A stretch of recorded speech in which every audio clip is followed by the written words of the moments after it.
How's it going, everybody? What am I filming here? This is one of these artificial reef structures which keep popping up, and on it is a sea urchin of the species Echinoecus, and in the center of that urchin is the anal bulb, and in that anal bulb somebody is sitting.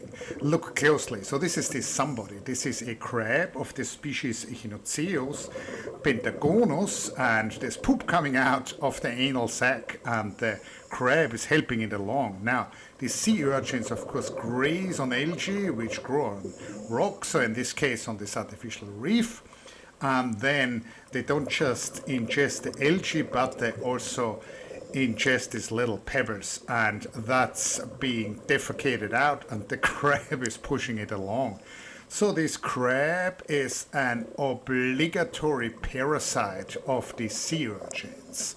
And I see the sea urchins quite a bit in the shallow waters. So this I filmed in Sambuaguita on Negos Island. So here again there's a wide angle view, thanks to this amazing bug eye lens by Enon. And again in the center you can see the crab, and there are these pebbles coming out of the sea urchin anal sac, and amazing stuff. So I see this particular species of urchin quite frequently, always on solid structures, and then probably every 20th or every 30th urchin I see the crab. And believe me, this is not easy to film. So you have to find a urchin which is in the right position, so that you can actually position the camera in front of the crab.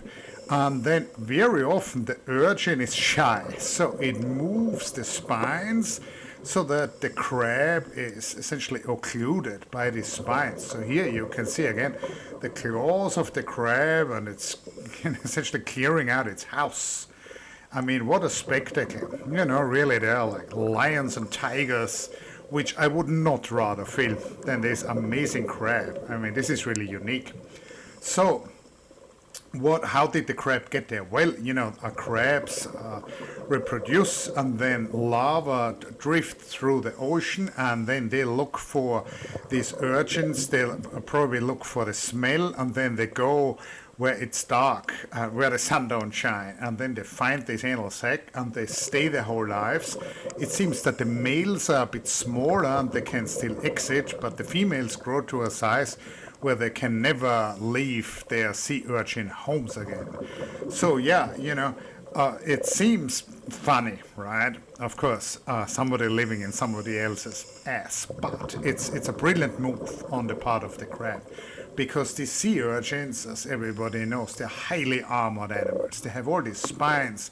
They are dangerous if you touch them, and this is a very, very secure home here. So any kind of fish which would want to get to the crab would have to go by all these sharp spines, and the chances are not very good.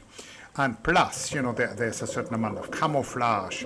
So the crab has really found an ecological niche where, courtesy of this spiny armor of the sea urchin, it's very safe. So, life for the crab is okay.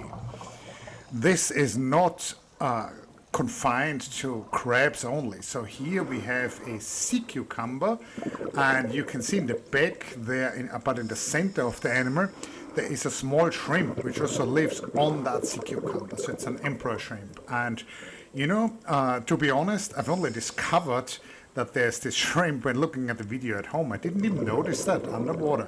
This was towards the end of the dive. I thought the sea cucumber looks cool, but then there's such a shrimp. So, the crustaceans like to live on echinoderms, on sea urchins and sea cucumbers. So here are the mouth parts of that sea cucumber.